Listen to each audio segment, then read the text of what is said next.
Okay, so depth studies. Now, at first reading, this causes teachers anxieties. Please don't be made anxious by this. So yes, you will now have to do one depth study every year. Don't be freaked out by that. It is not meaning you have to do a massive SRP type investigation in every year. I know some schools do that anyway with the current syllabus, but you only have to do one per stage.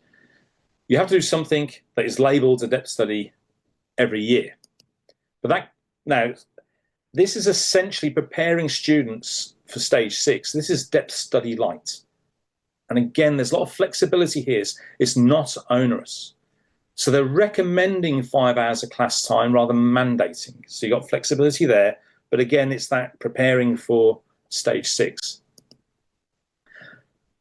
In terms of that equivalent to the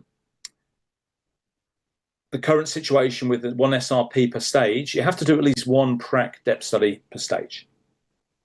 If you've got a gun SRP practice at the moment, you could essentially repackage that as your prac depth study per stage. I know NEST are very conscious that they don't want people just carrying on business as usual. This is the time for reform, but absolutely, just talking as a fellow professional, don't throw the baby out with the bathwater. If you've got gun practices, you keep those gun practices, providing you're working within the parameters set out within this new syllabus. At least 2 working scientifically processes should be covered, but they're not specifying which. So again, depth study light if we think about stage 6 at the moment. And this is, again, just the empowerments that we have.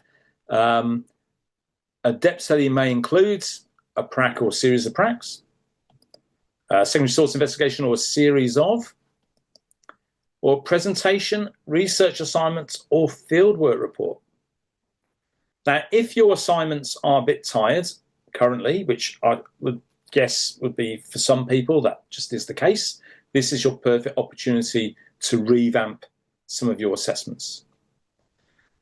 However, as I said before, from an SRP point of view, but just with some of your other assessment tasks, if some of them are absolute gun, but fall into, say, that presentation, research or fieldwork kind of category, you can then label those as depth studies.